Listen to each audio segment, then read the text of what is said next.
그러면 이제 오늘 두 번째 아모스 소식에 이어서 두 번째 시간이죠. 사무리툰. 네, 사무리툰. 시작하겠습니다. 사무리툰. 오늘 사무리툰에서 선정한 기레기는 네. 박보균. 지금 문체부 장관이죠. 네, 현 문체부 문체부 장관입니다. 이고 언론인 출신. 예, 중앙일보. 중앙일보 뭐 기자였고 또 대기자의 그 칼럼니스트도 했고 부사장까지 했어요. 네, 그러니까 81년도부터 출발해가지고요. 네. 중앙일보 기자를 81년부터 해서 정치부 차장, 부장, 논설위원, 부국장, 네. 편집국장, 대기자, 이사, 상무, 전무, 부사장을 거쳐가지고 한국신문윤리위원회 이사, 한국신문 방송 편집인 협회장, 거의 뭐 좀 많은 걸 했네. 중앙일보의 그냥 역사이자 대한민국 그러니까. 언론인의 그냥 거의 대표할 만한 사람이죠. 그 커리어만 봤을 때는 심지어 상도 받았어요. 맞아. 2013년도에 국민훈장 모란상을 수상했어요. 모란상이 어떤 상이냐면은 그 훈장 5등급이 있더라고요. 그 중에 네. 2등급이에요. 2등급? 어마어마한 거죠. 네. 예. 근데 이 사람이 쓴 칼럼이나 행적을 보면은 제가 이 사람이 쓴 칼럼들 지금 엄청 많이 봤거든요. 근데 나 솔직히 말해서 내가 비웃으려는 게 아니고 글을 진짜 못 써요. 칼럼을 쓰는데 몰라, 이 본인 스타일이라고 생각할 수 있어. 굉장히 글을 아주 단문으로 쓰는 스타일이에요. 단문으로. 근데 단문으로 쓰더라도 잘 쓸 수 있거든요. 근데 우선 글을 너무 못 써. 내 칼럼을 쭉 보면서 야, 어떻게 글을 이렇게 못 쓰냐 진짜로. 그러면서 무슨 칼럼니스트를 하냐. 그래서 내가 좀 짜증이 났어요. 그래서 이 사람 글을 보는데 너무 힘들었어. 글을 너무 못 써갖고. 우선 글을 못 써. 실력이 없어. 내가 봤을 때는 이 사람 이렇게 언론인상을 하다가 나중에 윤석열 그 당선인 중앙선대위도 들어가고, 그쵸. 선대본부도 들어가고, 그렇죠. 또 특별고문도 하고, 네. 또 대통령 인수위원 들어가고, 예. 특별고문도 했죠. 그러니까 맞습니다. 언론인으로서 이 본인의 길을 걸어오다가 네. 정말 이 뭐라고 할까, 이 대선 앞두고 대선 후보한테 정말 좋은 글 많이 써주고, 네. 네. 결국 정치로 입문한 그렇죠. 아주 전형적인. 지난번 그 대통령실 그 대변인 김도훈. 예, 그렇죠. 김도훈. 거기보다 더 한 것 같아요, 내가 볼 때는. 야, 거기보다 더 한 것 같아요. 여기는 정말 그러니까 윤석열이 네. 지금 그 주변에 있는 사람들 있잖아요. 네. 윤석열의 너무 극단적인 친일적 행보라든가 이런 거 봤을 때 우리가 왜 저럴까? 완전히 지금 보고 있으면 뉴라이트 그런 정치관 이런 역사관 가지고 살아가잖아요. 네. 근데 그 주변에 보면은 그런 사람이 많잖아요. 뭐 네. 김피호 같은 사람도 있고. 맞습니다. 근데 그 중에 하나가 박보균 같은 사람도 그래요. 네, 맞습니다. 철저하게. 네. 근데 박보균은 그 문체부 장관 후보로 올랐을 때부터 여러 가지 말이 많이 나왔어요. 과거에 썼던 칼럼들 갖고 이 말이 많이 나왔는데 그 중에 이런 거 있죠. 아주 과거에 쓴 거 중에 이게 2011년도에 쓴 거니까 벌써 십몇 년 지난 거 아닙니까? 12년. 그때 4.19 세대와 이승만의 화해라는 제목으로 쓴 글 보면은 이 4.19 세대와 이승만의 화해? 이승만에 대한 찬양으로 그냥 가득 찬 글이에요. 네. 이승만은 너무 대단한 사람인데 물론 이제 그 말년에 과오가 있다. 말년의 과오. 독재와 부정선거. 이거 인정해요, 그 사람도. 박보균도 인정해. 독재와 부정선거, 말년에. 관은 분명하다. 근데 곡은 찬연하다. 그런 공덕대통령이다. 근데 이게 상당히 잘못된 거예요. 사람들이, 얘네들은 이래, 이승만이 결국은 4.19로 내려온 거 아닙니까? 그러면 사람 말이, 이승만 대통령이 건국 대통령이고 참 잘했는데, 마지막에 이런 주변 사람들이 문제가 많았고, 마지막에 이런 간신 같은 사람들이 대통령의 눈을 가렸다. 그런데 웃기는 소리예요. 그렇죠. 말도 안 되는 소리 하고 있어. 이승만은 그 시작부터가 문제가 있죠. 맞습니다. 4.3, 네. 여순, 네. 대한민국 국민들을 민간인 학살로 사실은 정권을 시작한 사람이고, 정권을 가지고 정치하는 내내 사실은 온갖 부정부패와 이 권력에 대한 야욕으로 얼마나 정치를 못한 사람인데 이승만이 뭘 했어? 그냥 깡패죠. 정치 깡패. 그러니까 그 민족문제연구소에서 그 영상을 만든 게 있잖아요. 네. 그 이승만 관련된 무슨 백년전쟁이었나 뭐였죠? 백년전쟁. 맞나요? 예. 그 보면은 뭐 그 서양 여자들 끼고 그냥 뭐 노름하고 독립자금 가지고 그냥 완전 이거 독립운동할 때. 예, 유용하고 그냥 흥청망청 그냥 그렇게 부패한 놈이 없는 거죠. 그냥 영어 잘하고 기독교에 그 미국에서 딱 그 박사학위 받고 이제 꼬붕시키기 딱 좋은 애들. 예. 그러니까 영어가 되고 기독교 베이스에 아니 이승만은 독립운동가가 확실한데 근데 이승만이 독립운동가로서 뭘 했는지 봐야 돼요. 왜냐면은 이승만은 무슨 하늘 투쟁이나 한 게 아니잖아요. 그렇죠. 이승만은 한 번도 고생을 안 했어요. 네. 가끔 뭐라고 하냐면 이승만 감옥 간 적이 있거든요. 감옥 간 사진 가지고 이승만이 마치 독립운동하다가 초기에 감옥 간 것처럼 그거 아니야. 이승만 감옥 간 거는요 조선왕조에서 감옥 간 거예요. 조선왕조에서 일제에 항거한 게 아니고 네. 이승만은 고생을 한 번도 안 했어. 무슨 고생을 해. 그렇죠. 이승만이 가는 곳마다 사실은 한인사회가 다 깨져버리고 하와이 가서도 하와이 한인사회 같은 거 다 깨트려버리고 얼마나 사실은 악랄한데 나는 이승만을 아주 악랄하게 보는 사람이에요. 근데 중요한 건 뭐냐면 이거는 뭐 내 평가니까 그거 관계없이 이승만에 대한 공적인 평가가 있단 말이야. 네. 공적인 평가.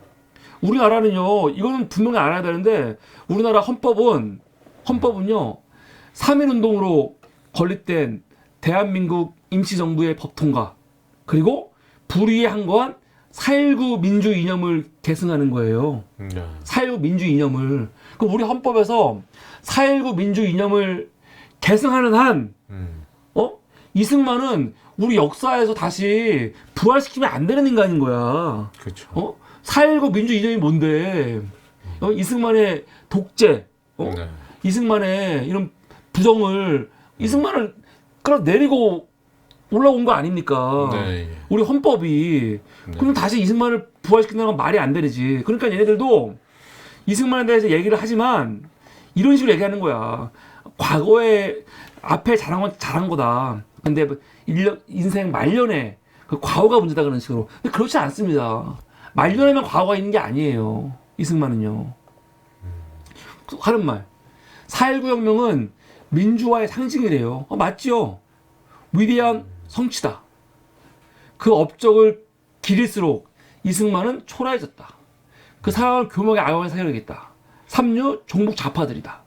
지금 그러니까 4.19를 강조할수록 당연히 이승만은 초라해져요. 그런데 이거를 누가 악용하냐? 종북 좌파들. 종북 좌파들이 악용한다는 거야. 그렇기 때문에 결론은 뭐냐면 4.19 주역들이 이승만을 역사의 족쇄에서 풀어줘야 된대요. 아 왜? 왜 그래야 되는데? 왜 그래야 되는데? 아니 너희들이 그렇게 좋아하는 지금 이게 쟤네들 스스로도 이걸 풀어야 돼. 가장 좋아하는 사람들이 이승만, 박정희 아니야. 네. 근데 박정희도 이승만을 수용하지 않았어요. 박정희가 이승만 풀어줬어? 박정희가 이승만 오게 했습니까? 말도 안 되는 소리 하고 있어. 박정희도 이승만을 인정하지 않았는데 그건 자기들끼리 해결 안 되는 거야 이게. 근데 무슨 이승만이야. 그러니까 말도 안 되는 소리 하고 있는 거죠. 근데 재밌는 게 뭐냐면 요번에 지금 계속 이승만 대통령 기념관 지금 만들려고 하고 있잖아요. 우리나라에 대통령 기념관들 몇 개 있잖아요. 그쵸. 다 있어. 네. 김영삼, 네. 김대중, 노무현 그리고 노무현 대통령 다 있단 말이에요. 네. 그런데 중요한 거 대통령 기념관을 만들 때는 어떤 명분으로 만드냐면 전직 대통령 예우에 관한 법률이 있어요. 네. 그걸 만드는 거거든요. 근데 우리나라 국가가 주도해서 만든 적 한 번도 없어요. 이 주관 부처는 행안부인데 민간에서 건의를 하고 민간에서 건의를 하면은 그 행안부에서 이제 지원해가지고 만드는 형식으로 만들어 왔거든. 근데 지금은 얘네들이 어떻게 만들려고 하면은 국가에서 주관해가지고 최초로 이승만 기념관을 만들려고 하는 거야. 그런데 어디서 만드냐? 보훈처에서. 이게 엄청 꼼수예요. 뭐냐면은 원래는 전직 대통령 예우에 관한 법으로 해야 되거든요. 네. 근데 이승만은 쫓겨났잖아. 네. 근데 그걸 할 수가 없는 거예요. 명분이 안 되니까. 아, 우리는 지금 이승만을 전직 대통령에 관한 예우 법률로 하려는 게 아니고 이승만이 독립운동가 아니냐. 독립운동가는 보훈처에서 다르잖아요. 네. 그래서 국가유공자법에 의거해서 하겠다는 거죠. 지금 그렇게 꼼수를 피고 있는 거지. 이거 보면 난 웃겨 죽겠어요. 아니 이승만에 대해서 지금 이 정부가 이승만에 대해서 지금 엄청나게 이제 계속 뭐 이승만이 대한민국의 국부이다 그런 식으로. 왜 국부? 이승만이 대한민국의 아버지라는 거야? 이승만이 뭐 했는데? 그러니까. 아니 아버지가 되려면 차라리 임시정부의 주석이었던 김구가 아버지가 되던가. 네. 이승만은 한 게 없어요. 본인이 뭘 했어? 김구 암살하는데 뒤에서 조종한. 그런 혐의가 강하게 있죠. 네. 하여간 이 박보균은 지금 정보가 너무 잘 맞는 거예요. 이런 면에서. 이승만에 대한 이 찬양, 네. 이승만에 대한 이 부활, 거기에 대해서 박보균은 예전부터 그런 사람이었어요. 뭐 중앙에 보니까 근데 박보균이 재밌는 또 칼럼 썼어요. 이제 19년도에 제목 봐봐요. DJ 집권 시절이 좋았다. 제목 보면은 뭔가 이렇게 따뜻한. 뭐가 DJ 집권 시설? 뭔 얘기하려고 그러지? 그러잖아. 그러니까. 근데 이 칼럼을 쭉 보죠? 그러면 대부분 어디다 지면을 하라고 있냐면은 전두환한테 하고 있어요. 전두환한테. 나중에 얘가 이걸 가지고 뭐라고 핑계냐면 난 전두환을 사상한 게 아니다라고 얘기를 하거든. 이 글에서 나는 뭐 70% 이상을 김대중 대통령한테 할애를 했고 전두환한테는 조금 쓴 건데 그 조금 쓴 거 갖고 지금 거의 말꿈 잡는다 식으로 했는데 그렇지 않습니다. 집중해서 읽어보면은 김대중에 대한 언급은 별로 없어요. 대부분 다 전두환에 대한 언급이야. 여기서 뭐라고 하냐? 야, 이거 자세히 읽어보죠. 뉘앙스를 보죠. 뉘앙스를 보면은 이거는 누가 봐도 전두환에 대한 찬양이에요. 전두환이 퇴임 후 첫 10년은 격리를 당했다는 거죠. 백담사 2년, 감옥 1년 1개월. 또 박근혜 때는 추징금 집행을 당했다는 거야. 그래서 이순자가 회고하면서 비통했다는 거죠. 그러면서 그때 이순자가 우리가 존경하고 보셨던 박정희 대통령의 따님이 그렇게 한 것에 대해서 뭐 충격이었고 자기 둘째 아들 이혼한 전처의 집까지 뭐 들이닥쳤다 이런 말 하면서 50 출신 인사는 익명으로 전한다. 전두환 전 대통령은 평생 의리를 중시했다.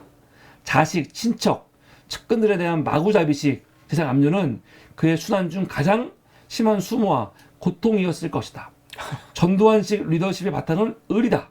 네, 아주. 거기엔 수호지의 양산박 느낌이 풍긴다. 야, 그냥 뭐 나중에 이게 문제가 돼요. 얘가 전두환의 리더십은 네, 바탕은 의리다. 의리라고 하잖아. 아주 그래서 유명해서. 거기는 수호지의 양산박 느낌이 풍긴다고 하잖아요. 네. 양산박이 뭐예요?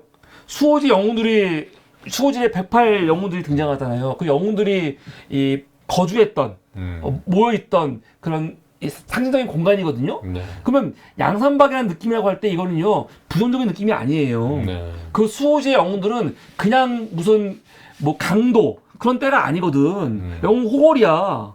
뭐 의리로 뭉친 네. 영웅들. 네. 그러니까 우리가 어떤 글을 쓸 때 만약에 수호지의 양산박 같은 느낌 이제 했을 때 이건 욕이 아니라고요. 그렇죠. 누가 수호지의 양산박을 부정적인 의미로 써? 이거는 전두환과 그 쫄개들 있잖아. 얘네들을 수호지의 108 영웅으로 비유한 거예요. 맞습니다. 누가 봐도 의리로 뭉쳐있는. 네. 이게 의리야 근데? 전두환이 지네 자식, 친척, 측근들끼리 뭐 평생 헤쳐먹은 게 의리예요? 이런 말 많이 해요. 노태우와 전두환 비교할 때 노태우는 주변에 자기가 별로 챙겨주지 않았는데 전두환은 주변 사람들한테 정말 크게 챙겨줘가지고 주변 사람들이 충성을 다한다 막 그렇게 얘기를 해. 네. 이게 좋은 거야? 안 좋은 거죠. 이게 좋은 거예요 지금? 같이 뭐라고 해야 돼요? 뭐 그런 거 있잖아요. 부정한 돈으로 네. 자기 측근들 챙겨주는 거 자기 지들끼리 헤쳐먹는 게 이게 우리가 막 박수치고 의리가 있어. 막 그게 뭘 문제입니까? 영화 같은 데 보면 그런 거 많잖아요. 검찰이랑 깡패랑 같이 뒤섞여가지고 룸사롱에서 놀고 누구 같이 죽이고 손 더럽히게 만들고 그래서 한 편이 되게 만드는. 그러니까. 예. 그런 의리가 좋은 거야? 그러니까. 깡패 식당 같은 새끼들이 강도 식당 새끼들이 지들끼리 똘똘 뭉쳐가지고 의리 시키는 거? 이게 의리야? 그런 걸 의리라고 해? 근데 그런 거를 수호지의 양산박에 비교한 거 아니에요. 지금 윤석열이가 그 횟집에서 같이 쭉 있는 그런 모습들이 의리로 보이는 것 같아요. 얘네들한테 이게 의리겠지. 네. 윤석열이가 한동훈 네. 검언 유착으로 수사하는데 끝까지 막아준 거 아니에요. 그렇죠. 끝까지 막아준 거. 이게 의리지. 얘네들한테는 이상민 같은 애들 이태원 참사 책임으로 나가야지. 근데 끝까지 윤석열 안 내보내잖아. 얼마나 의리의 화신이에요. 그러니까 총리도 마찬가지. 총리도 그렇고 주변에 문제 있는 사람들 안 내보내고 그리고 자기가 검찰 있을 때 알았던 개인적인 친분 사람들 지금 다 한 자리씩 주고. 그렇지. 막 의리가 넘쳐. 이게 의리인 거야 얘한테는요. 근데 이게 의리야? 국민들 입장에서는요. 이건 나라를 완전 망쳐버리는 거 아니야. 그렇죠. 근데 이 새끼는 이런 걸 의리로 보는 거예요. 어떤 의리? 수호지의 양산박 108영웅을 보고 있는 거죠. 그러면서 이 전두환 찬양을 막 이어가요 계속. 수선제 반전이 있대. 나중에 김대중 대통령이 사면도 하고 그러잖아요. 그러면서 DJ 시절에 최규하, 전두환, 노태우, 김영삼이 같이 만났다는 거예요. 근데 김영삼 대통령 같은 경우는 전두환을 굉장히 싫어했어요. 당연히 싫어하겠지. 근데 대통령 이렇게 모임이 모였을 때 전두환이 막 그 포도주 같은 것들을 계속 마시면서 막 지가 주인 행세를 했나 봐. 근데 여기서 김영삼 대통령이 굉장히 열받아가지고 한마디 했다. 뭐 그런 일화들이 많이 있거든요. 근데 분위기가 안 좋았단 말이야. 네. 근데 그런 분위기인데 이런 거예요. 만찬 중간쯤 YS는 불편한 심기를 드러냈다. 전두환이 서둘러 정리했다. 어색해진 분위기가 되살아났다. 전두환의 넉살 좋은 활달함으로 기억된다. 하면서 전두환이 이렇게 분위기 메이커다 이런 식으로 얘기하는 거 아니에요 지금. 그러면서 김일성 찬양 이거는 이 글은 누가 봐도 전문을 다 봐도 나 몇 번을 봤어. 이거는 전두환에 대한 찬양이에요. 실제로. 근데 나중에 이 글이 문제가 돼.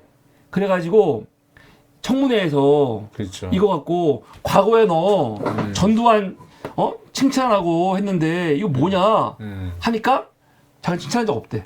이거는 그 패거리들의 무조건적인 충성을 조롱하는 것이래. 내가 이거 보고 열받았어요. 이건 정말 개새끼구나. 조롱?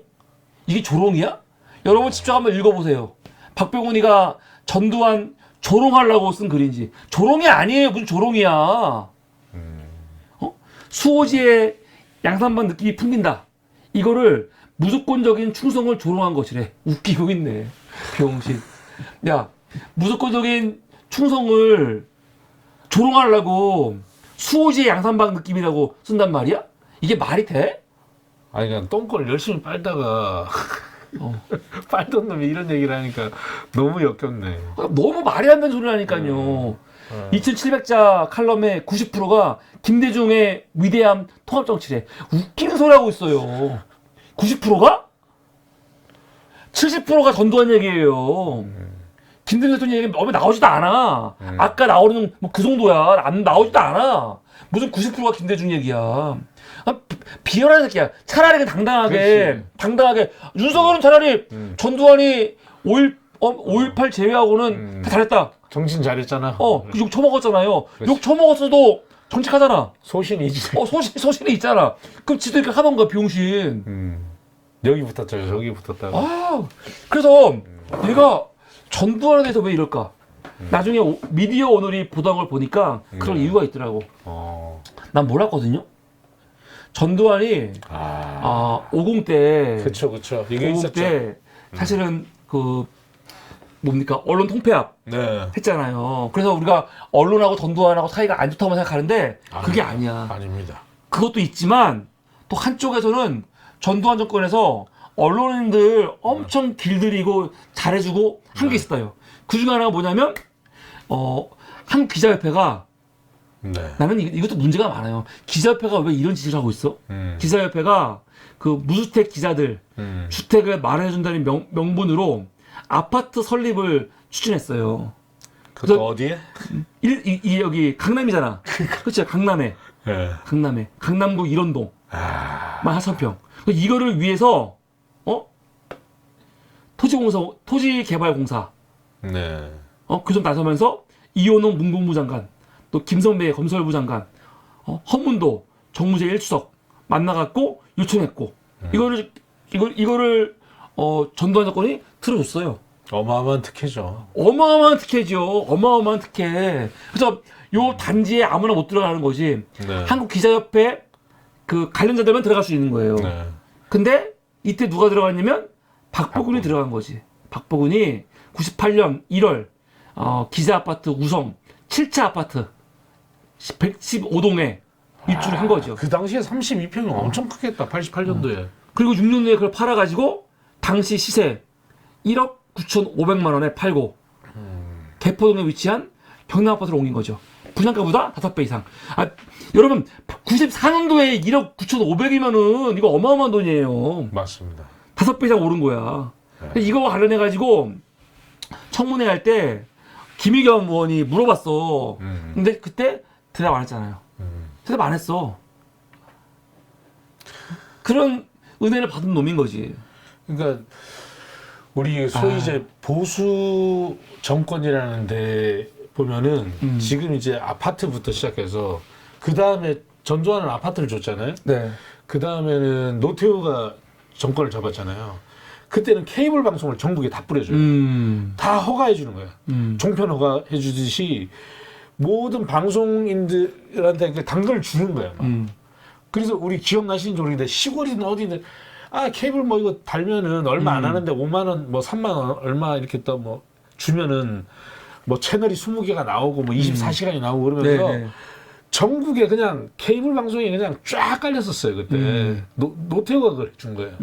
그 다음엔 또 이제 이명박 때는 뭐 종편 허가해주고 박근혜 때는 종편에서 걸러야 될 것들 지금 징계 먹어야 될 것들 다 봐줘가지고 그냥 생명 연장해주고. 그러니까 얘네들이 이소열 때는 뭐 하는지 아세요? 뭐 중간에 문재인 들어가잖아. 근데 문재인에서 종편 심사해가지고 사실은 TV에서도 떨어질 뻔했잖아요. 그렇죠. 그래서 재심사. MBN도 또 좀 그런 바람에 지금 이거 가지고 수사하고 있잖아요. 지금 방통위원장 그거 가지고 날리려고 했던 거잖아. 이거 지금 부당하게 개입해가지고 심사 똑바로 안 했다 그런 식으로.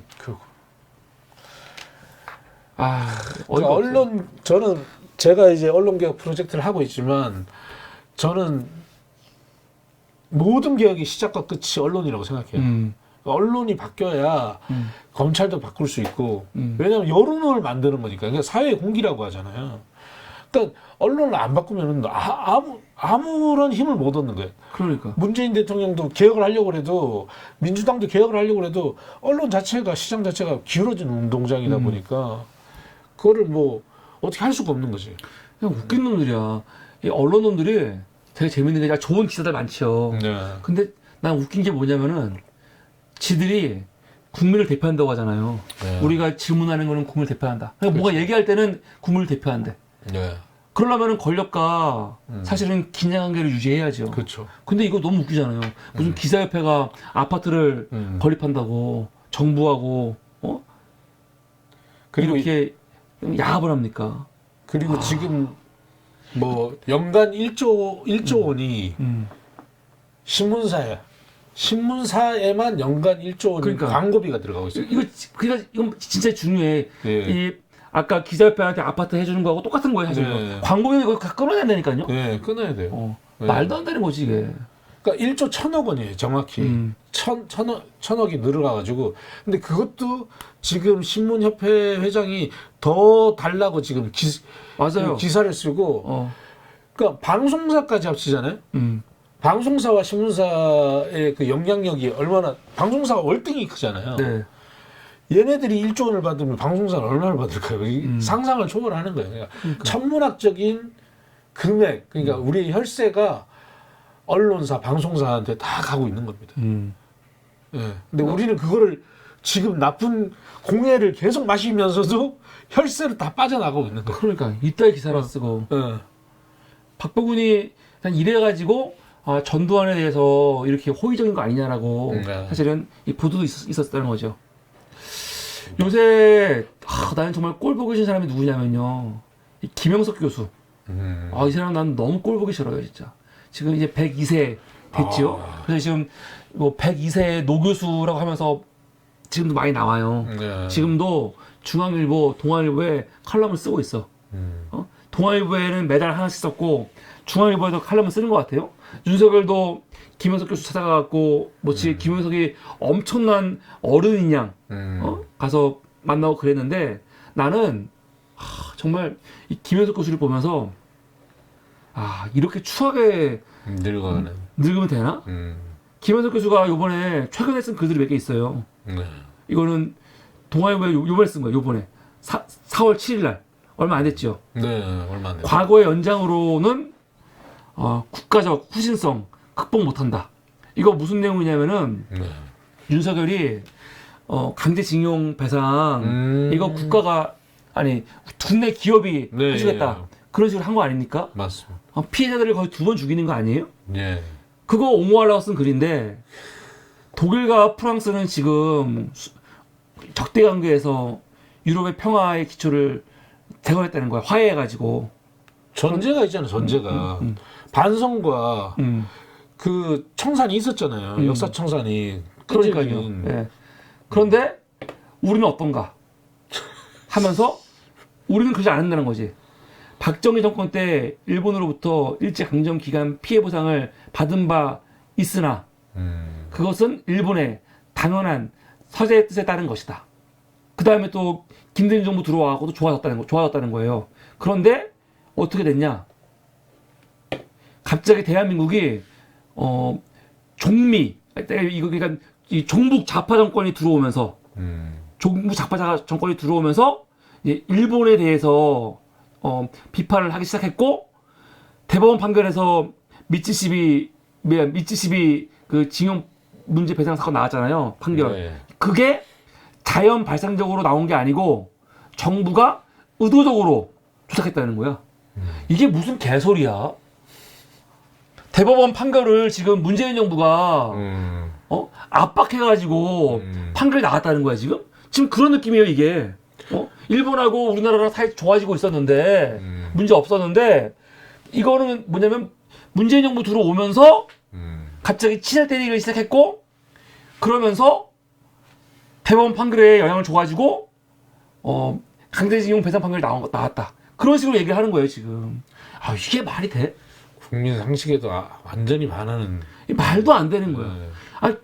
이런 사람을 무슨 대단한 철학자인 양 나이만 102살 처먹으면은 이게 어른이야? 저는 생각 안 해요. 나이 먹이고 자랑이라고. 나이를 먹고 어른 나와야 어른이 되는 거지. 그렇죠. 정동길 그 양반은 갔나요? 죽었잖아요. 이건 해악이에요, 해악. 이 사람 얼마 전에 중앙일보에 글 쓴 거 이것도 지금 많이 페이스북에 돌고 있는데 자기가 20대에 일본 유학하면서 깨달은 것. 김영석 교수가 1920년생이에요. 그러니까 20대라고 하면은 한 40년대지. 우리가 해방되기 이전. 해방되기 전에 일본에 가갖고 유학을 한 거지. 아직 우리가 식민지일 때. 네. 그때 본인이 느낀 게 뭐냐? 이렇게 얘기를 해요. 20세가 되면서 20세니까 1940년이죠. 네. 대학 공부를 왜 일본으로 갔대요. 몇 해 거기 머물면서 뼈저리게 느낀 게 뭐냐? 일본에서 열심히 사니까 저렇게 열심히 일하는 국민이기에 게으른 우리 민족을 지배하고 살았구나 하는 미쳤네. 죄책감이 들었대요. 식민사관이라는데. 우리 민족은 너무 나태했대요. 놀고 먹고 팔자가 상팔자라 했고 노랫가락에도 아니 놀지는 못하리라는 흥감이 깔렸었다. 그러면서 우리나라가 이렇게 부지런한 일본님들의 지배를 받은 건 너무 당연하다는 거야. 근데 이게 뒤에 가갖고 어떤 좀 메시지를 주려고 하는 건가? 그것도 아니야. 이게 진짜 그 내용이야 그냥. 그러면서 하는 말. 20년 후 이제 20년이 지났어. 그로부터 박정희 정권이 들어왔어. 박정희가 들어와갖고 새마을 운동이 불추덩 일어났고 한강의 기적이 벌어졌다는 거죠. 그러니까 역사를 보는 눈이 뭐 102세의 철학가 그런 게 철학자 그런 게 어딨어. 그냥 뭐냐면요. 박정희 때 있었던 인권 유린, 그냥 민주주의에 대한 의식 이런 게 전혀 없어. 그렇지. 전혀 없어. 한강의 기적이 이렇게 났다고 생각하면 주변은 다 썩어 문드러졌는데 뭐 그러니까. 나라가 인권이 유린되고 그냥 살인 뭐 무슨 그 경찰 검찰 뭐 다 썩어 있었잖아요 그냥. 이 사람은 그런 의식이 아무것도 없어요. 그냥 절대 빈곤에서 벗어난 한강의 기적 창출했대. 그러면서 이 사람이 이 글을 쓰는 이유가 뭐냐면은 딴 게 아니야. 핵심이 뭐냐? 이거 하려는 거예요. 그때는 지금 같은 노동조합이 없었다. 이게 목적인 거예요. 지금 윤석열이 반 노조 정책 펴고 있잖아요. 그냥 나는 이게 아주 사악한 늙은이라는 게 윤석열이 하고 있는 거에 대해서 자기가 어른이라면은 차라리 윤석열이 쟤한테 와갖고 정치 입문하면서 제일 처음 만난 게 김영석이거든요. 그럼 윤석열이 지금 행태를 보고 문제가 있는 거를 지적을 해줘야 되는데 윤석열의 말도 안 되는 행동을 보고 다 이런 식으로 말도 안 되게 합리화를 시켜주는 거예요. 박정희 때 이렇게 어려운 대한민국을 빈곤에서 벗어나게 했는데 그때는 노동조합 운동이 없었다. 180... 없기는 왜 없어? 맞지도 않아요. 그리고 없기는 왜 없어? 노동조합 운동이 박정희가 다 때려 잡아서 그렇지 왜 없어? 박정희가 노동조합 운동 부터게 막고 했다는 거 이게 잘했다는 거 아니야? 지금 이게. 난 그래서 이런 인간을 볼 때마다 정말 딱 생각나는 분이 바로 최용국 선생님. 정말 추억 같은 말을 했어요. 늙으면 지혜로워진다는 건 거짓말이다. 늙으면 뻔뻔해진다. 이런 말 하셨거든요. 진짜로. 최용국 선생님은 진짜 어른이시잖아요. 네. 페북에서도 아주 제가 뭐 요즘은 근황이 어떠신지 모르겠는데 돌아가셨잖아요. 네, 그렇죠. 돌아가신 지 꽤 됐죠. 근데 선생님이 뭐라고 했어요? 예? 난 너무 맞는 말 같아. 근데 이거를 어른이 말씀하시니까 늙으면 지혜로워진다고? 우린 늙으면은 자꾸 원론이 대단한 것처럼 하지만 웃기지 말라고 하세요. 진짜로. 늙으면 내가 봐도 뻔뻔해진 사람이지 많아. 뻔뻔해진 인간들 정말. 부끄러움을 모르는. 어떻게 102세나 처먹어갖고 저런 말을 하고 있어요? 어이가 없지. 근데 갑자기 박병근 얘기하다가 김영석이 얘기하는 이거 뭐냐? 윤석열이 왜 지금 이렇게 정치를 하고 있을까를 생각해 보자는 거지. 정말 극단적인 친일. 이건 그냥 친일이 아니잖아요. 극단적인 친일 행적을 하고 있거든요. 우리나라 피해자들은 아랑곳하지 않고 있잖아 지금 진짜. 너무 굴욕적이잖아요. 그러니까 일본 편에 서서 일본의 말을 대신해 주는 거지. 그러니까 완전 친일 중에서 상친일이지. 정말 이해가 안 되는 거예요. 이해가 안 되는. 그러니까 거의 일본과 일치된 마음. 그래서 윤석열 주변 놈들도 다 그런 놈만 모이는데 박병호는 또 일본에 대해서도 그런 인간인 거지. 그렇죠. 뉴스데스크가 그 단독으로 한 기사 방송 보면은 이거 직접 뉴스로 한번 볼까요? 그 영상 강의하는 모습이잖아요, 그렇죠? 박보균 후보자에 대한 검증입니다. 박 후보자는 일본은 아시아를 지배해 봤기 때문에 정신이 좋다는 취지로 과거 공개 세미나에서 말했습니다. 일본에 대한 칭찬을 넘어서 식민 지배를 긍정 평가하고 있어서 피해를 당한 우리나라 장관 후보자의 생각이 맞는가 비판이 나오고 있습니다. 조명아 기자의 단독 보도입니다. 지난 2014년 한림대학교에서 열린 제1차 세계대전 100주년 세미나. 연사는 당시 중앙일보 대기자였던 박보균 문화체육부 장관 후보자였습니다. 박 후보자는 전쟁의 촉발 과정을 설명하다 세계를 지배했던 나라들은 우리나라와 달리 법에 예외를 두지 않는다고 말합니다. 우리는 첫 만남은 우리나라와 달리 일단 법을 정해지면 지키는 게 제 길을 정해냅니다. 아, 난 이 말 맞다고 생각해요. 우리나라는 자꾸 예외를 주잖아. 요번에 누구야? 손준성, 검언유착 이 새끼 또 무혐의. 아, 무혐의가 아니고 이거 뭐죠? 혐의 없음. 김건희와 관련된 김건희 주소와 관련된 모든 선거법들 다 혐의 없음. 응? 지금 법을 자꾸 예외를 두고 있어요. 검찰들이. 네. 지들이 이 목적으로 하는 사람들한테는 그렇게 가혹하게 뭐 표창장 하나 갖고도 그렇게 죽이려고 애를 쓰는데 지금 검언유착 굉장히 큰 거거든요. 그렇죠. 근데 손준성 요번에 검찰이 무혐의로 해버렸어. 야, 혐의 없음으로. 이게 말이 돼? 아, 이게 지금 한동훈이 집 관련해서도 증축해가지고 불법이라고 혹시 들어보셨어요? 아니, 얼핏 들었는데 이게 정확하게 모르겠어요. 그러니까 이제 세주는 건물에 증축이 됐나 봐요. 아, 그래요? 1년 전에 1년 전에 그 무슨 청문회 때인지 언젠지 이제 아, 맞다. 그걸 얘기를 했는데 뭐 바로 하겠다. 바로 하겠다 했는데 1년 동안 지금 안 하고 있어요. 그러니까. 그래서 다시 이제 질문하니까 할 말 없다. 노코멘트. 아, 진짜 진짜 뻔뻔한 새끼들이네. 예. 이제 할 필요가 없는 거네. 예. 아, 정말 대단한 새끼들이에요. 나라들을 쳐야지. 지금 네가 그런 정보에 들어가 있는 거 생각해야. 지배해봤기 때문에 준법 정신이 좋다는 취지로 말합니다.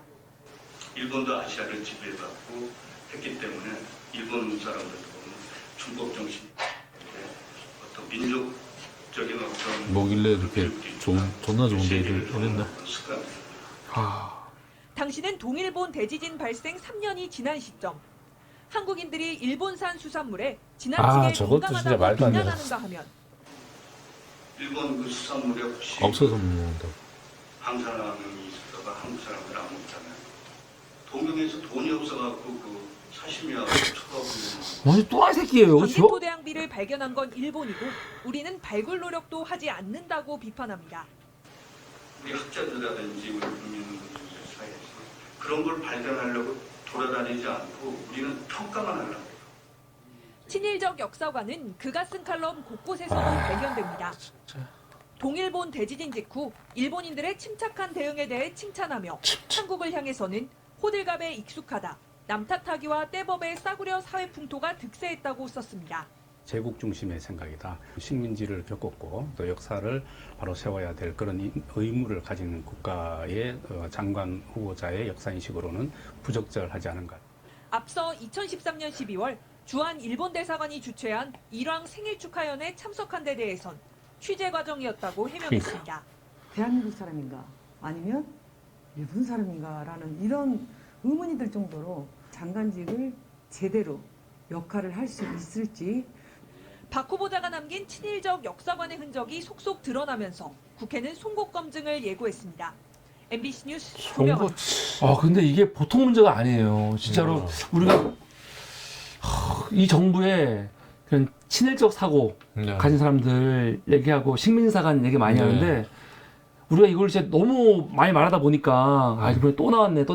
근데 그게 아니고 이 박보균은 정말 너무 심해. 쟤 보니까 지가 한국 사람인 게 너무 부끄러운가 봐.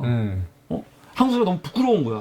일본 사람들은 너무너무 위대하고. 그쵸. 그러니까 정말 이 식민지 이 정진석이 우리한테 식민지 컴플렉스 갖지 말라고 막 그랬거든요. 우리가 컴플렉스가 있는 게 아니야. 지들이 컴플렉스가 있는 거지. 그렇죠. 컴플렉스가 너무 많은 거야. 한국 사람인 게 너무 부끄러워. 그러니까 한국 사람은 저급하고 싸구려고 맨날 거짓말하고 법도 안 지키고 냄비 근성에 열심히 하지도 않고 게으르고 남 탓하고 그러니까 식민지 근대화론 주장하는 새끼들이 아까 김영석부터 102세 가장 나이가 많은 사람이겠지 지금 현재. 김영석부터 시작해갖고 박보균 같은 새끼들까지. 식민지 근대화론 주장하는 사람들은 단순히 일본만 찾아가고 일본 때문에 우리가 근대화됐어. 그게 아니에요. 거기에는 뭐가 있냐면 우리는 그런 능력이 없어. 응? 우리는 능력이 없는 놈들인데 일본인들이 오셔가지고 우리를 이끌어 주셨어. 덕분에. 덕분에. 기차도 놓고 길도 닦고. 그치. 상하수도 놔주시고 정말 감사한 거지. 그치. 미친 또라이 새끼들. 어떻게 그럴 수가 있지? 그러니까 진짜 그런 애들이 아닌가. 이 방송에서도 여러 번 말씀드렸는데 일본이 패망하고 본국으로 넘어갈 때 자식들을 다 씨 뿌려놨던 자식들이 엄청나다고 하거든요. 예. 숫자가 어마어마하대요. 그냥 상상을 어. 초월할 정도의 숫자래요. 부산이랑 인천이랑 이런 네. 항구 쪽은 더더욱이 어마어마하다고 보더라고요. 예. 그러니까 그런 자식들이 이제 아버지를 그리워하면서 아버지의 나라를 그리워하면서 왜냐하면 그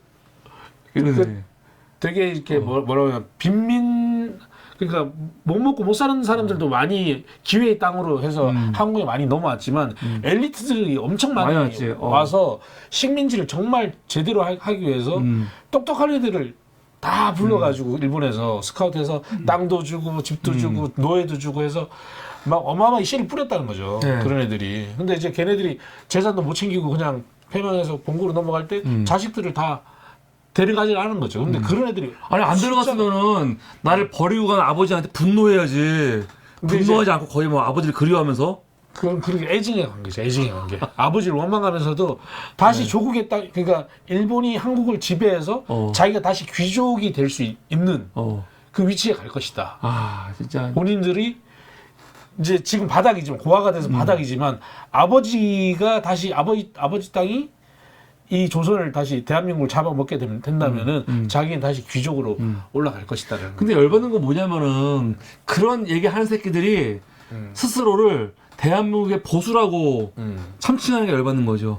아니 무슨 보수가 그런 보수가 어딨어? 그러니까. 아 보수는 우리나라 우리 문화, 우리 역사에 대한 엄청난 자부심. 그게 너무 자부심이 세면은 구구로 가는 거고. 그렇죠. 그게 보수인 건데 이 새끼들 우리나라 보수의 특징은 뭐냐? 우리나라 문화에 대한 역사에 대한 자부심이 없어요. 그렇죠. 근데 무슨 보수야 이 새끼들이? 일장기 흔들고 뭐 성조기 흔들고 이스라엘 기 흔들고. 이 새끼들은 보수가 아니야. 그렇죠. 보수가 아니야. 이런 보수가 어딨어, 병신들. 아, 정말 돌아버리겠다니까요? 진짜로? 그러니까, 김원석 교수가 아까 그러잖아. 일본 너무 부지런하고, 게으른 우리나라가, 식민지배 당하는 건 당연하다. 그런 식으로 얘기하잖아요. 나 너무 기가 막힌 거야. 이런 얘기를 지금 2023년에 아무렇지도 않게, 글을 쓰고 있잖아, 지금. 신문에다가. 어떻게 이런 게 허용이 되냐. 이 박보균 같은 경우는 지금 윤석열이 지금 박보검은 잘생.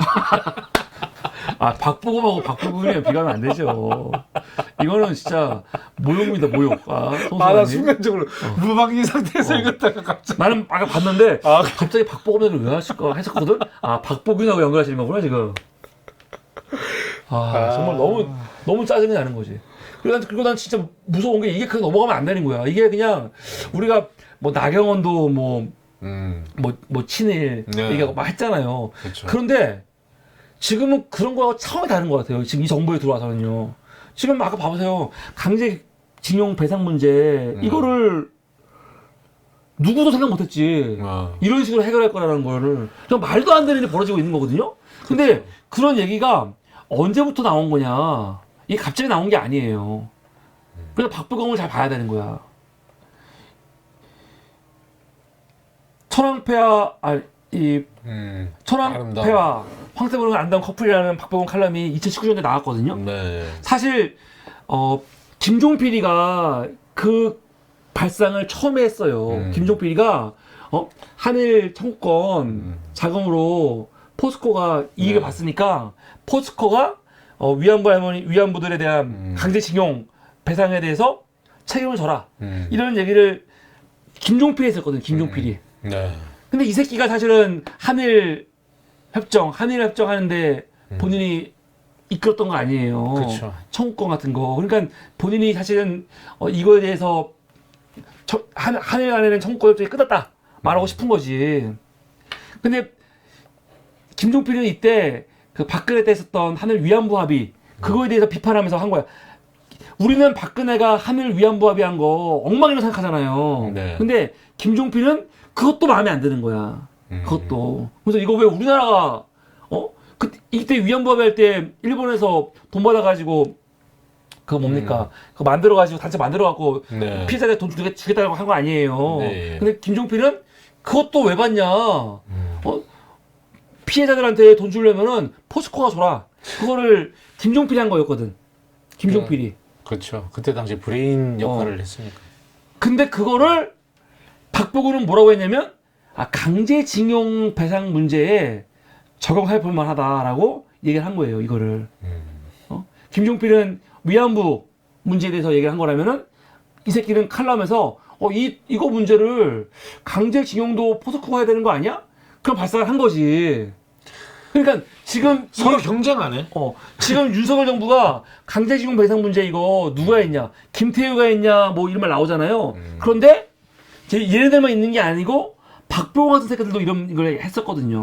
그래서 박보균 그 인터뷰 할 때 포스코 배상 문제 관련해갖고 청문회 할 때 또 나왔어. 야 포스코가 해야 돼? 지금도? 이런 말 나왔었거든요. 네. 그때도 방송이 있어요. 한번 이거 당시 뉴스 한번 봐보겠습니다. MBC에서. 칼럼 등에서 친일 역사관을 내비쳐 논란을 빚고 있는 박보균 문화체육관광부 장관 후보자의 인사청문회도 오늘 열렸습니다. 박 후보자는 일본 기업이 강제징용 피해자에게 배상해야 한다는 대법원 판결에도 우리 기업이 먼저 지원해야 한다는 주장을 폈는데요. 황당하다는 반응이 나오고 있습니다. 지금도 생각하고 있는 거예요. 그러니까. 2019년 박보균 장관 후보자가 쓴 천황폐하 황태자 부부는 아름다운 커플이란 제목의 칼럼입니다. 포스코가 앞장서 위안부 할머니를 위한 모금을 해야지 왜 일본에 손을 벌리냐는 김종필 전 총리의 말에 동의한다고 썼습니다. 이 발언이 아직도 유효한지 묻는 질문이 청문회에서 나왔습니다. 일본이 잘못한 걸 우리가 왜 보상합니까?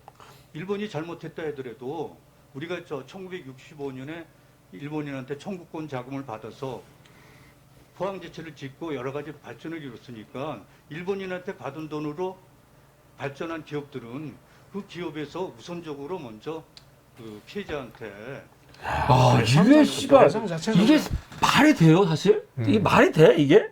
아니 그리고 청구협정을 봐서 했다고 쳐. 그러면은 이 기업이 앞으로 모든 수익이 있으면은 일본한테 그럼 세금을 일본에 내야겠네? 야 아예 그럼 세금을 내라고 해 일본한테 계속 고마우면은 아니 무슨 말도 안 되는 소리 하고 있어? 이 발상이 궤변이네 궤변. 근데 이때 궤변에서 이때 논란이 많았고 무슨 말도 안 되는 개소리라 그랬는데 지금 몇 년 지났어? 지금 1년 지났잖아요. 지금 그렇게 하고 있잖아. 그러니까. 이거 지금 추진하고 있잖아요 지금. 해달라 그런 의미입니다. 저는 굉장히 황당한데. 와, 1965년에 비정상이 정상이 일본이 되고. 돈을 지급했다. 그 돈을 받아 성장한 국내 기업들이 피해자들에게 배상해야 한다. 일본 정부가 강제징용 배상을 거부하며 우리 계획을 진짜 내놓는 죽기 살기로 해야 논의가 되는데. 일본에 파견을 한 한일 정책협의단이 지금 강제징용 문제 가지고 이야기하러 간다는 겁니다. 일본에 대한 주장을 장관 후보자가 직접 얘기하고 계시면 이게 됩니까? 말이 된다고 생각하세요? 미쓰비시한테 당연히 그 배상이나 보상을 받아야 한다고 생각하면서도 대기업을 포스코가 그 일본 똑같은 얘기 그냥. 1965년 우리가 자치당하고 우리가 30몇 년 동안 강제징용 피해자 측은 피해자들의 힘든 싸움을 모독하는 발언이라고 비판했습니다. 가해 사실이 있는 책임을 이 정부는 2차 가해자 정권이에요. 다라고 지금까지 그 숱한 어려운 피해자들의 그 어려운 그 싸움, 어떤 인격 이런 것들을 좀 모독하는. 박 후보자는 또 한국은 일본과 비교하면 싸구려 사회 풍토에 저급한 국민의식을 갖고 있다고 지적한 칼럼에 대해서는 당시 일본에 대한 보편적인 평가라고 답했습니다. 보편적인 평가. 당시 일본인들의 질서의식에 대해서 대한민국 거의 모든 언론이 높이 평가했습니다. 사과 못 하시겠습니까? 저는 다수의 국민들이 제 글을 보면 그렇게 생각하지 않을 것으로 생각합니다. 독도 문제에 대해서도 박 후보자는 일본인들이 과거에 관심도 없는 지역이었는데 우리가 독도는 우리 땅이라고 정치적으로 과시해 분쟁 지역으로 만드는 건 전략적 문제가 있다고 밝혔습니다. 다 우리 탓이네. 김정입니다. 우리 탓이에요. 그러니까 대한민국인 게 너무 부끄러운 것 같아. 근데 왜 대한민국이 정치를 할까? 참 이해가 안 돼요. 이민 가지 그냥 일본으로. 2019년 8월달에 쓴 칼럼이 있어요. 또 이순신 장관한테 곤장 맞을 일. 우리가 곤장을 맞는다는 거지. 곤장을 왜 맞냐? 이때가 어떠냐면은 아베가 무역 분쟁이 일으켰을 때예요. 무역 분쟁. 지금 일본의 경제 보복 한 달째라잖아. 한 달째. 근데 이것 때문에 우리가 이순신한테 곤장을 맞아야 된다는 거지. 왜 그러냐? 일본의 통상 규제는 기습적 반칙이래요. 도발 도심이 감지됐대. 그런데 청와대가 대처를 똑바로 못하고 있다는 거죠. 대법원 판결은 존중한다. 옳은 말이다. 하지만 거기서 멈췄대요. 반도체 소재 수출 제한은 급소찌르기다. 청와대는 일본 동향에 둔감했다. 대비책이 허술했다는 거지. 그러니까 이 글 보면은 일본에 사실은 경제와 정치를 연결해가지고 일본이 경제 도발을 한 거거든요. 이건 말도 안 되는 건데 일본에 대한 비판은 한마디도 없어. 이건 뭐냐? 한국이 대비를 소홀히 했다는 거야. 근데 한국 정말 대비를 소홀히 했냐? 이 글에도 나와요. 한국은 이거에 대해서 어떻게 대응을 했냐면 소재 기술의 국산화. 이거 했잖아요. 그래, 그렇죠. 일본이 안 한다고 하니까 우리가 국산화 하겠다. 이거잖아요. 네. 근데 이거 갖고 뭐라고 하냐? 할 수 있다는 박정희 시대의 어이다. 그 시절 기업인은 야망을 펼쳤다. 지금의 기업인들은 위축됐다. 악성 규제는 넘쳐난다. 강성규제노조가 버티고 있다. 청와대 주력은 586이다. 그러니까 박정희 때는 할 수 있다고 했는데 그때는 국가가 기업을 밀어줬고 노동조합도 못하게 했고 했지만 지금 너희들은 기업인들 굉장히 위축하고 시키고 있고 규제도 많고 노조도 막 있고 어떻게 국산화하냐 그런 거거든요. 그러면 지금 와서 봐봐요. 국산화 정말 안 됐습니까? 문재인 정부들하고 진짜로 소부장 대리조선도 급감했고요. 이제는 일본이 뭐 무역 분쟁을 뭐 화이트리스트에서 우리를 뭐 다시 가입시키지 않는다 아니면 소부장 안 한다 상관없어. 그런데 오히려 지금 윤석열이 가갖고 소부장 지금 풀어준다는 거 아니야? 그러면서 오히려 국내 이미 국산화된 기업들 있잖아. 그런 기업들을 막 위협하고 있어요. 쓸데없이. 이거 완전히 아니 그 당시에도 그냥 어떻게 해서든지 문재인 정부 욕하는 거에만 혈안이 되어 있는 거지. 근데 그 이후에도 칼럼 쓴 거 보죠? 2019년도에 윤석열은 조국의 덜미를 잡았나. 여기도 보면 마찬가지지만 조국은 탐욕이다. 조국은 들켰다. 그러면서 그 자체다. 탐욕은 검찰의 본능을 자극한다. 그러면서 뭐라고 나오냐? 윤석열 총장의 본능이 작동했다. 야, 장난 아니야. 문재인 정부 조국은 탐욕 아주 나쁜 놈들인데 너무 나쁜 놈들이어서 윤석열의 이 본능 있지. 이 의로운 검사의 본능이 자극돼 가지고 조국 비리 수사를 하겠다는 거지. 그러면서 이때부터 이제 이 문재인 정부에 대한 온갖 비난이 매주 나가는 거야. 그리고 윤석열은 엄청 찬양하고 장난 아니에요. 문재인 미스터리. 이거 뭐냐면 문재인이 왜 이렇게까지 조국을 끝까지 비호하는지 조국을 왜 이렇게 집착하는지 모르겠다. 무슨 집착을 해. 문재인이 무슨 조국에 집착을 해. 아휴, 거꾸로 가야지. 문재인이 왜 방관했냐. 윤석열에게 집착하는지. 아, 집착했나. 아니 이건 팩트지요. 조국장한테 집착하지 않았지. 그렇지. 추미애에게 집착하지 않았지. 오히려 집착한 건 누구냐? 윤석열에게 집착했지. 제 글 보는 게 너무 힘들어. 글 너무 못 쓰니까. 내용도 엉망이고. 진짜 단문이네. 심할 정도로. 다 단문이에요, 그냥. 정말로. 두 문장 이상을 못 써. 이 새끼가, 대가리가. 와, 난 저 정도는. 봐보세요. 세상사에 전하는 역설이다. 386 좌파의 성각은 난공불락이었다. 걸린 깃발은 정의와 공정이다. 그 위세와 보수 우파는 주눅들었다. 386 운동권은 민주화 가시를 독점한다. 조국은 진보자파의 간판이다. 아니 글이 다 이래. 성곽은 무너졌다. 모든 글들이 다 이렇게 단문이야. 두 문장이 되는 물이 없다니까요. 난 처음에는 그냥 스타일인 줄 알았어. 스타일이 아니고 이 새끼는 글을 못 쓰는 새끼니까. 너무 심하다. 다. 모든 글이 다. 이런 새끼가 무슨 칼럼니스트야. 근데 이 새끼가 쓴 칼럼 보세요, 제목. 문재인 정권의 고약한 인내. 문재인 정부의 권력장악 솜씨. 문재인의 경험 못한 나라 춘천지는 어디인가. 문제가 바뀌지 않는다. 문재인 권력의 결정적 욕망.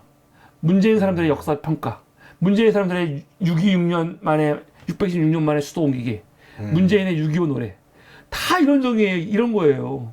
그러니까 오로지 문재인 정부 욕하는 데만 현안이 되어 있는 거지. 그런데 윤석열은요. 윤석열의 침착하고 강하게. 이거는 윤석열이 문재인 정부가 들어오고 2020년도에 총선 압승했잖아요. 추나강 들어온 다음에 윤석열 2개월 징계 했을 때 그때 윤석열을 엄청나게 비호하는 글을 쓴 거지. 윤석열의 침착하고 강하게. 문재인의 신세계는 윤석열에게 거친 바다다. 그의 항해는 외롭다. 성역 없는 수사는 승부사 근성을 요구한다. 하지만 운명은 높은 파도를 만난다. 그러니까 문재인 정부에서 온갖 고난을 겪고 있다는 거죠. 결론은 뭐냐? 하지만 윤석열은 패배하지 않았다. 하면서 윤석열을 엄청나게 이제 영웅화하는. 그러니까 윤석열이 고맙지. 이때는 윤석열이 이제 거의 끝나겠지. 왜냐면 총선에서 압승한 거 아니에요. 조국 장관 뭐 흔들면서 그 지랄 떨면서 사실은 무슨 공정 이슈 지랄하면서 이 정부를 흔들려고 했는데 압승했거든. 그럼 당연히 민주당이 문재인 정부가 이 검난을 쳐낼 줄 알았지. 결과적으로 결국은 윤석열이 이겼지. 이겼는데 이때만 하더라도 윤석열이 지도 아마 거의 죽을 거 각오하실 때거든. 근데 이때 박보균이 이런 글을 써주는 거 아니야. 이거 의리가 있는 거지. 의리 있네. 의리 있지. 의리 있으니까 윤석열이 둘 다 의리 있는 놈들이야. 사실. 우리가 욕할 것도 안 돼. 박보균도 의리 있고 끝까지 윤석열 편에 들어갔고 의리 있는 칼럼을 써주고 또 윤석열도 또 이 고마움에 대해서 너 옛날에 해줬지. 한 자리 줄게. 의리 있지. 문체부 장관. 이런 의리가 너무 좋은 거지 박보균은. 이런 의리가 좋으니까 사실은 이게 이 전두환 시키는 그냥 한 게 아니야. 전두환이 의리 있어가지고 죽은 놈들 다 챙겨준 것처럼 윤석열 너도 의리 지켜. 그거를 이미 내다보고 글을 쓴 거지. 이 새끼가. 이게 양산박의 의리인 거야. 이 새끼가 볼 때는. 양산박. 내가 너를 위해서 글 써줬고 너가 나한테 한 자리 줘야지. 서로 주고 해주는 거. 이게 이 새끼들은 수호지. 양산박의 의리인 거지. 나라가 이제 망가지는 거예요. 이런 더러운 조폭 깡패 새끼들의 의리 때문에 나라가 망가지는 거지. 그럼 이 새끼가 사실은 황당한 건 뭐냐면은 이 새끼가 근데 웃긴 건 왜 문체부 장관을 해요? 문체부랑 얘랑 뭔 상관이야? 그러니까 역사라는 거는 문화예술이라는 건 역사에 기반을 두고 올라가야 되는 거잖아요. 근데 이렇게 역사의식이 완전히 부재돼 있는 왜곡된 역사 그런 애가 이 자리를 맡는다는 건 더더욱이 정말 맡아서는 안 되는 자리죠, 이게. 그러니까 문체부랑 진짜 뭔 상관이야. 더군다나 경력도 없고 경력도 없는 놈이 역사에 대해서 이렇게 이상한 사실은 의식을. 근데 우리가 볼 때는 이상한데 윤석열이 볼 때는 딱 마음에 드는 거지. 그렇지. 너가 적극이다 진짜. 아마 그럴 수도 있지. 근데 웃기잖아. 경력이 문체부 장관이랑 뭔 상관이냐고. 그렇죠. 상관이 없지. 그래서 이 새끼가 문체부 장관 되자마자 한 게 뭔지 아세요? 윤석열이도 사실 정치하고는 상관없는데. 그치. 된 것처럼 얘도. 그러니까 그냥 아무나 그냥 주는 거야. 아무나. 네, 양산박의 의리야. 이게 양산박의 의리. 이런 걸 안 따지는 거지. 의리가 없는 거지. 나한테 자리 줘야 되는데 윤석열 박보균 입장에서는 치사하게 자리 주려면 그냥 쿨하게 줘야지. 내 경력 같은 거 왜 따져. 근데 이러면 안 따지고. 그렇지. 조건 없는 사람. 그렇지. 진짜.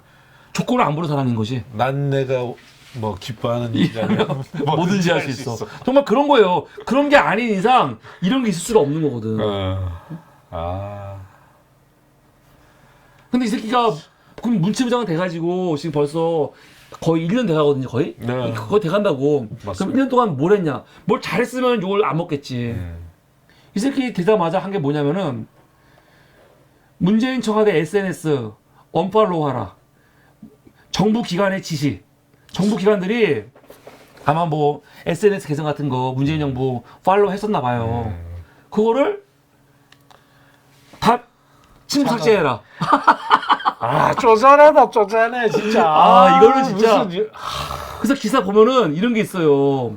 문화재청 관계자가 아. 청와대 대령 팔로우 지시를 상부에서 받은 적이 있는가라는 취재진의 질문에 답변 드릴 수 없다 했다는 거예요. 답변 수 없다는 건 했다는 거 아니야. 그 유치원생들 나 친구 끊어. 그러니까 나 사물이 나오려면은 도탐사 페이스북 친구하지 마세요. 뭐 그런 거 아니야 지금. 그것도 아니지. 진짜 졸라 유치한 거예요 진짜. 아니 친구 유지하는 게 뭐라고 이걸. 근데 이거를 굳이 친구 삭제하라는 거 아니야 굳이. 민망하다, 민망. 그래서 이거 보면은 이름이 나와요. 응? 이때 문체부 관계자가 하는 말. 부처는 아니 위에 보면은 여기 있다. 여기 보면은 관계자가 하는 말. 대통령 취임 2달이 다 지나서 갑자기 이런 지시를 하는 이유를 모르겠다. 좀 너무한 건 아닌가라는 반응이 나왔다는 거죠. 상식이지 이게 뭐 하는 짓이야. 진짜 어이없는 새끼죠. 이 새끼 또 뭐 했습니까? 청와대에다가 관저 보관한다고. 맞아.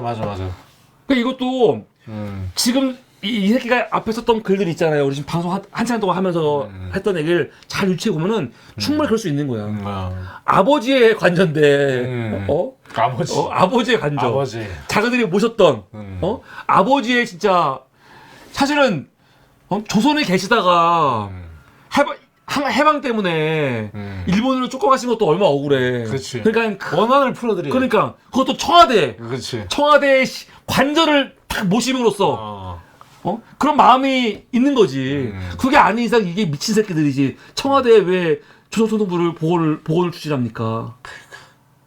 이런 이전이 당근 논쟁 이런이지. 어이가 없는. 그리고 청와대 그 가수 B 콘서트 열었었잖아요. 아 그랬어요? 저는 보질 못했는데 콘서트 그러니까 청와대에서 최초로 그 공개하고 나서 최초로 콘서트 한 게 B로 알고 있어요. 예. 그러니까 옛날에 그 창경궁 그 창경원으로 만든 것처럼 완전히 이제 시화시키는 거지 이게. 그냥 뭐 비밀도 다 노출되고, 네. 뭐 그런 위상도 다 내려와지는 거고. 그러니까. 네. 그러니까 박찬일 작가님처럼 이게 지적하는 분도 계시고. 또 어떻게 보면은 뭐 시민에게 돌려줬으니까 나는 또 한편으로는 뭐 잘 활용할 수도 있지라는 마음도 있는데. 나도 솔직히 그런 마음이 있어요. 그런 마음이 있으면서 동시에 청와대는 그래도 우리한테 상징적인 곳이잖아요. 근데 그거를 좀 화장실을 만들어버린 느낌. 그런 느낌이 들어요. 아주 적절한 표현. 근데 실제로 내가 봤더니 고양이 뉴스 이 유튜브를 봤어요. 난 참 내가 우연히 보면은 되게 중요한 내용들이 있더라고. 치명적인 거. 여기서 뭐 하고 있냐면 고양이 뉴스에서 지적하는 게 청와대를 갔다 왔대 몇 번. 근데 청와대가 진짜 너무 방치되어 있다는 거야. 쓰레기랑 막 이런 것들. 그리고 실제로 내부도 들어가 보면은 그냥 막 이 뭡니까 이상한 이 자국 같은 것도 막 있고 막 하여튼 너무 낙서도 해두고 너무 방치되어 있다는 거야. 그래서 이게 의도적으로 이렇게 방치하는 게 아니냐. 아니 왜 방치를 해 이렇게? 그러니까. 그래서 지금 고양이 뉴스에서는 이거를 이렇게 방치해갖고 나중에 리모델링 필요하다라는 식으로 하면서 김건희가 원하는 스타일로 또 지금 일본이 또 좋아하는 안도 있잖아. 안도 다다오. 안도 다다오. 이제 불러가지고 뭐 하나 하려는 거 아닌가. 뭐 그런 식으로 말했거든요. 내가 이해하기는 그렇게 이해했거든. 그럴 수도 있을 것 같아. 그러니까 청와대를 일부러 흉가로 만드는 거지. 일부러. 흉하게 만들고 있는 것 같아. 방치함으로써. 근데 난 웃긴 게 지들이 있어봤자 5년 아니야. 그 이후에 어떻게 하려고 그러지? 그리고 청와대 옮기면서 청와대를 용산 대통령실로 옮기면서 경제 효과가 1200억인가? 뭐 1년에? 얼마였지? 그렇죠. 그래가지고 부산에 있는 국회의원 누구더라? 아무튼 그 양반이 질의를 하니까 지금 경제가 안 좋았어. 지금 경제가 안 좋아서? 씨발. 아주 뻔뻔하게 이럴 데가 없고. 그거 우라지. 경제 지금 왜 안 좋냐고. 그러니까. 그리고 전시관을 또 만든다고 막 설레발을 많이 쳤잖아요. 뭐 거의 베르사유 궁전처럼 뭐 그런 의리의리하게 만들 거라고 했는데 제대로 하는 거 하나도 없고 아까 말씀하셨던 것처럼 막 그런 조각상 같은 것들도 막 이렇게 막 굴러 떨어져 있고 막 완전 화장실도 완전 개판이고 완전 무슨 여기가 우리나라 그러니까 저기 뭐야 무슨 휴게소 화장실도 아니야. 그냥 완전 개판. 그러니까 예. 이게 도대체 뭐야? 이게 진짜인가 싶을 정도로 이제 가봤어요? 아니 사진 가보자. 그러니까 사진 올라온 거지 비교한 사진 네. 봤는데 이게 진짜 팩트 맞나 할 정도로 너무 충격적이더라고. 그러니까 어떻게 그럴 수가 있지?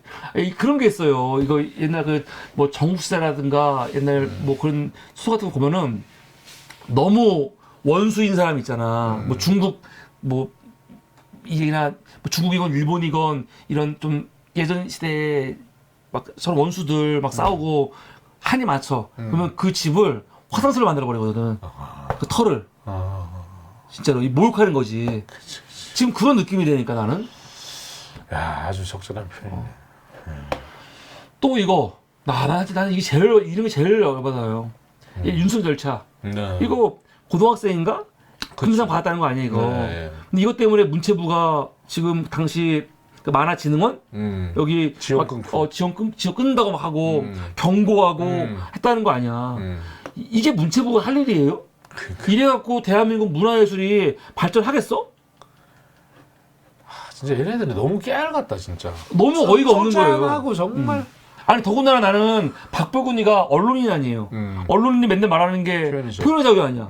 표현의 자유가 글 쓰는 자유만 있는 게 아니잖아. 그러니까. 예술인들이 모여서 하는 표현의 자유잖아. 아니 근데 이 정도 못한다고 이거 한다고 씨발 지랄을 하고 없는 그걸 한단 말이야. 이게 말이 돼? 아니 언론인 새끼가 문체부 가갖고 그나마 하나 할 수 있다면은 그래 언론인도 표현의 자유였고 문화에서도 표현의 자유니까 그거를 네가 보장해 준다면 인정할 수 있겠어.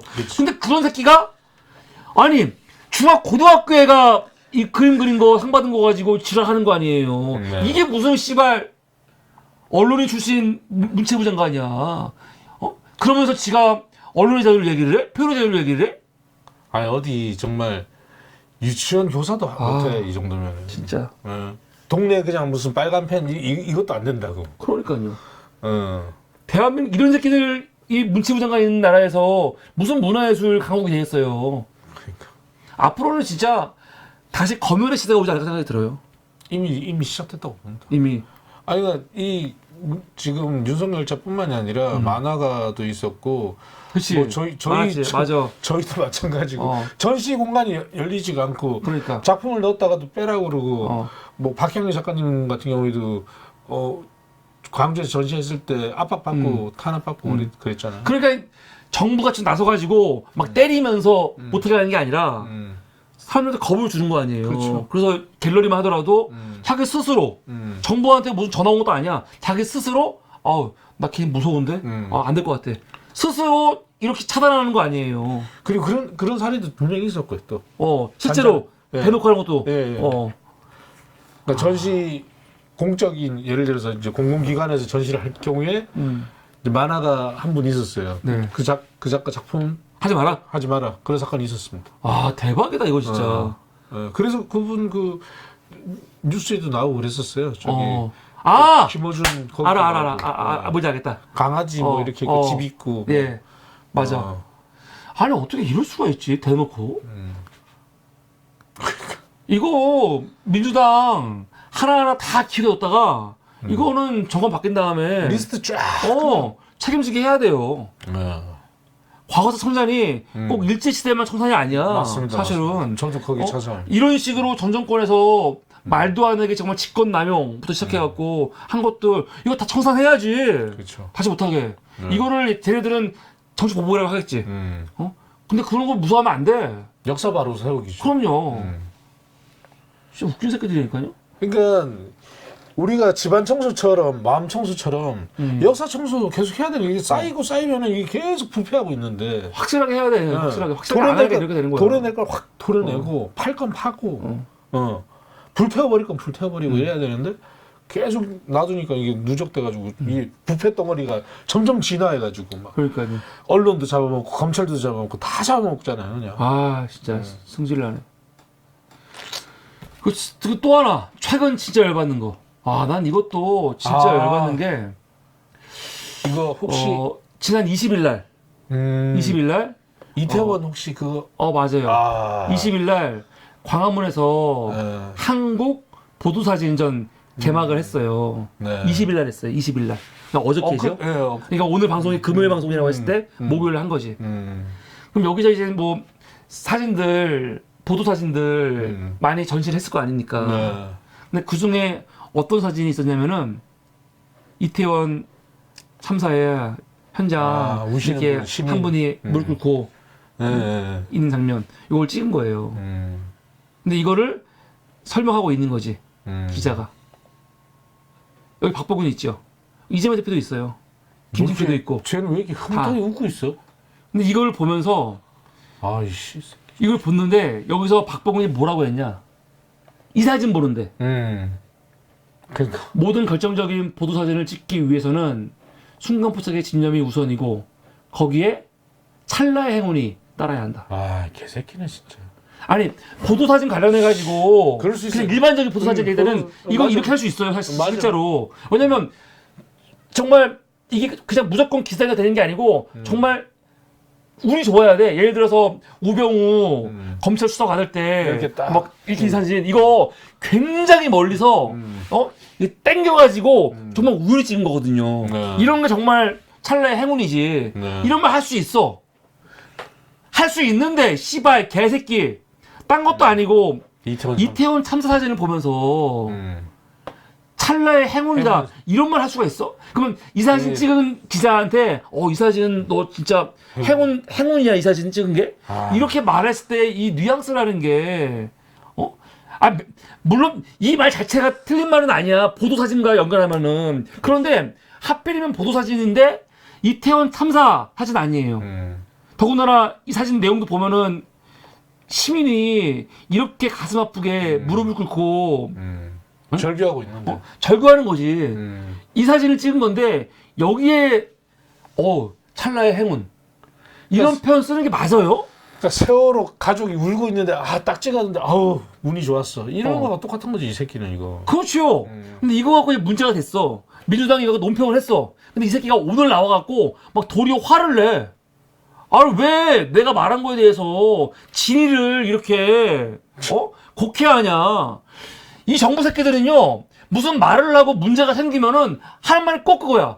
왜 너희들이 똑바로 안 듣냐 그거야. 아예 한 목소리 말하잖아요. 한 목소리 말했잖아. 말하는 사람보다 듣는 사람들이 똑바로 들어야 된다고. 정말 용서할 수 없는 새끼라니까요. 나 오늘 박보균 같이 하자고 하면서 딱 정리를 하면서 보는데 야 정말 악질 새끼가 정말. 그래서 이 정부하고 너무 잘 어울리는 새끼인 거지. 이 정부하고 정말 딱 맞는 새끼가 문체부장이 된 거예요. 그게 열받는 거지. 그러니까 이돈 할 때도 야 이거 이상이 있을까 또 하다가 또 더 빌런 있고 더 빌런 있고 더 빌런 있고. 그러니까 얘네들이 인사를 내가 집에서 보니까 대충 한 게 아니야. 꼼꼼하네. 진짜 꼼꼼하게 검증해서 한 거야. 검증해서. 정말 얘가 우리는 어떻게 저런 애들이 인사했을까? 어떻게 인사하면 저렇게 했냐? 그게 아니라니까요. 정말 꼼꼼하게 자기들하고 정말 잘 맞는 사람을 한 거야. 쟤 누구야? 이 국가 이 아들 그 학폭 문제로 정순신. 정순신도 사실은 인사 실패가 아니야. 인사 너무 잘한 거야. 너무 잘했는데 하필이면은 거기에 이제 걸린 거지. 고춧가루가 하나. 얘네들한테는 학폭도 문제가 안 되는 거야. 그러니까 고춧가루가 하나 들킨 거야 그냥. 근데 학폭을 근데 문제는 야당과 시민사회 쪽에서 너무 강하게 반발한 것뿐이지 재수가 없는 거지. 그리고 드라마 더 글로리가 또 재수없게 더 글로리가 나왔고 얘네들은 검증을 아는 게 아니고 검증을 너무 철저하게 해서 자기 정부하고 너무 정말 잘 맞는 애들을 다 고른 거라니까. 충성봉사할 수 있는 애들. 박보균 봐 정말 최고라니까요. 그렇지. 박보균의 역사 인식, 문화예술에 대한 인식, 표현에 대한 인식. 이 정부가 딱 원하는 딱 그런 스타일 아닙니까? 윤석열이 하고 싶은 말을 대신 다 해주고 있는 거죠. 정말 최고야 최고. 일본 찬양하고. 문재인 정부 때는 왜 이런 식으로 인사를 못한 거야? 난 이게 너무 억울해 죽겠어요. 그러니까요.